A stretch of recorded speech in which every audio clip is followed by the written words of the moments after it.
It's not a game. It's a Hey, welcome back to the Cycling with Diabetes vlog. I was washing my bike last week, getting ready for a big ride the next day. I did notice what looked like a tiny stress crack in the top of my stem, and then sure enough on the opposite side, kind of mirror image, the same exact crack.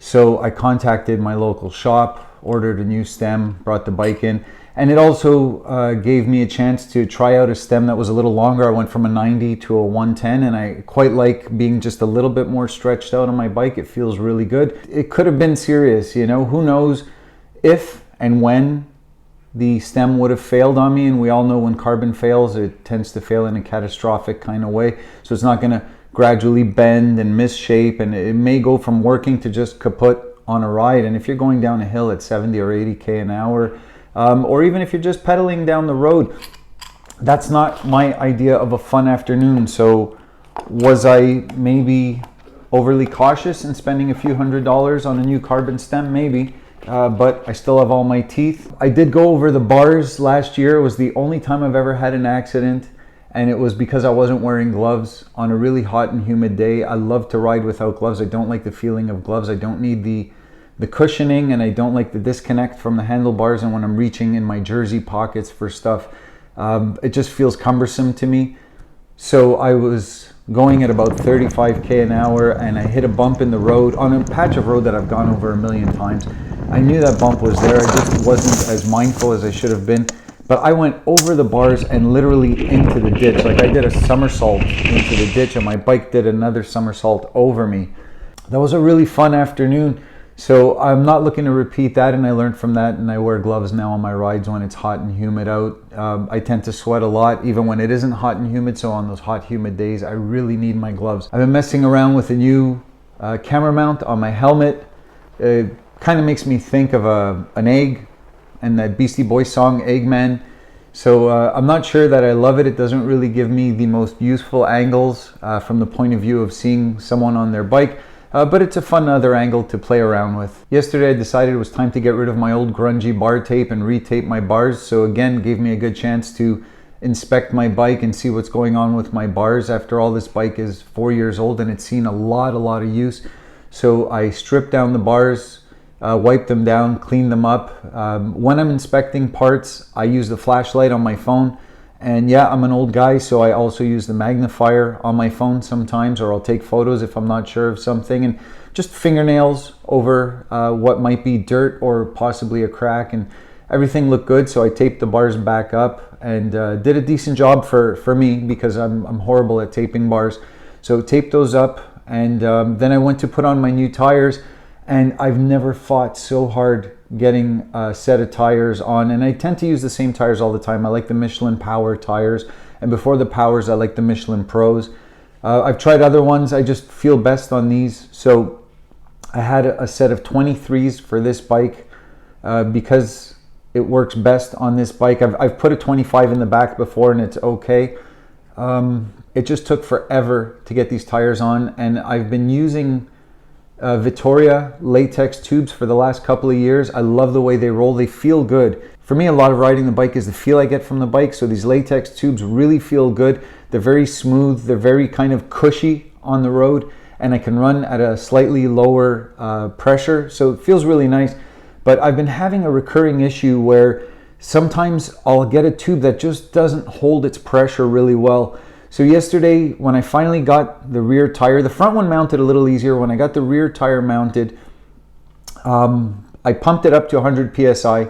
And before my ride, I just took a look. So this was a couple of hours later, checked it out, and sure enough, it felt really squishy. So I connected my pump to it, and wouldn't you know, it says 30 PSI. So I pump it up again, but I know full well that if it's gone from 100 to 30, in a couple of hours, there's an issue. But I figure I can head out for my ride anyways, which may have been foolish, but it worked out.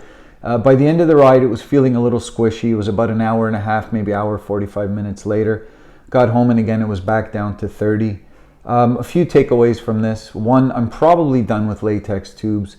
Even if it was user error, I want something that's a little more user-friendly. And if it wasn't user error and it's a defective tube, it's happened one time too many. And tomorrow I'm planning a really big ride, anywhere from about 150 to 180K. And I don't want to be messing around with this roadside. I'd like to go out with peace of mind that even if I'm rolling a little bit slower and not getting exactly that plush of a feel, just a little less of a hassle maintenance-wise. So whether it was me, whether it was the tube, I'm just looking for something a little simpler. So I'm just going to go to a butyl tube, and enough with the messing around.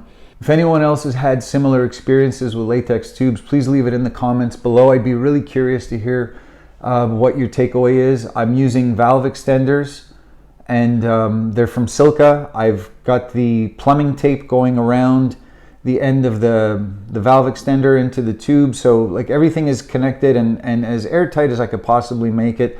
So I'm not sure where the problem is.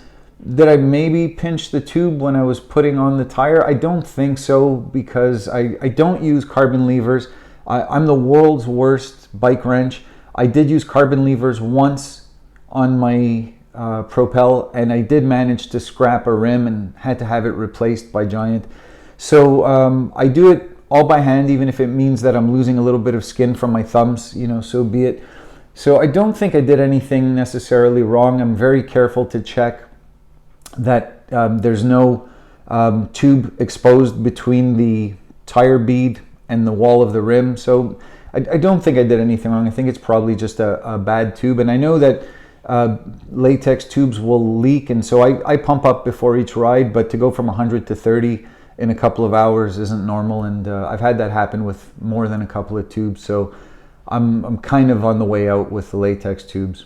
I'll ride the bike lanes once in a while when they're available, as long as they're not busy with little kids or families, people walking their dogs, or out where I live, there's even sometimes people on horses in a bike lane.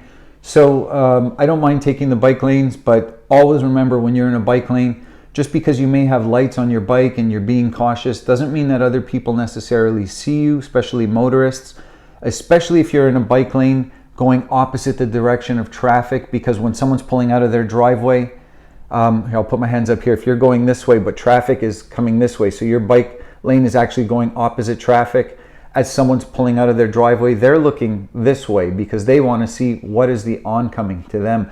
So they're pulling out, they're looking this way, you're coming this way. It's a recipe for a disaster. And I've had it happen on more than a few occasions. So I'm super, super cautious about that when I'm in a lane. And the other thing too is when someone passes me driving, and then I'm watching their wheels. I'm not looking for turn signals because very few people use turn signals. So I'm watching brake lights and wheels rather, excuse me. So you'll see here with the pickup truck, he passes me, but then immediately slows down. And I know what that means. He's planning to turn. And is he really going to wait for me? Did he see me? Does he care? I don't know. I can't judge his intentions. I can only judge what I see going on with the vehicle. So you can see with this pickup, he passes me and immediately puts on the brakes. I know he's going to turn right in front of me. I knew it way before it happened. Like my friend Spiros said in a comment on my Facebook page, my bike sense kicked in. And that's exactly what it is. You have to be alert and you have to just know how to read what's going on. So when you're in the bike lanes, be careful. It doesn't mean that you're necessarily safer than when you're on the road.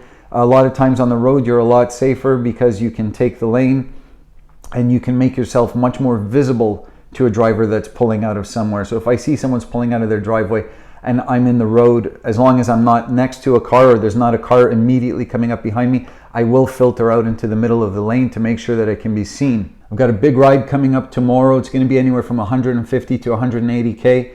I'll do what I can to document the ride, and especially to show you guys what a type 2 diabetic is going to eat before and during the ride. And we'll take a look at my numbers both before and after. I'm not going to bring a kit with me because I'm not going to have a chance really to clean up my hands. So I'll be ingesting carbs and sugar on my ride, and therefore my hands are going to be contaminated and I won't be able to get clean readings. So it won't really be of any use. Yesterday, when I went on that ride with that lowish pressure tire, I went out with the intent of doing about an hour and a half light, but I was feeling good, feeling a little spunky. So I started to push a little bit, and things were going really nice. And when I got home from my ride, it was pretty much time for shower and bed. So I checked my glucose, 5.8, and I know that I'm probably not going to go up overnight.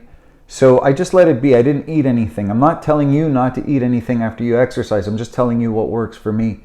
So went to bed, 5.8, got up this morning, took my glucose right away, 4.4. I mean, I couldn't be happier. That really went the way I hoped it would have gone. And based on past experience, I had a feeling it would go that way, which is why I chose not to eat anything. So,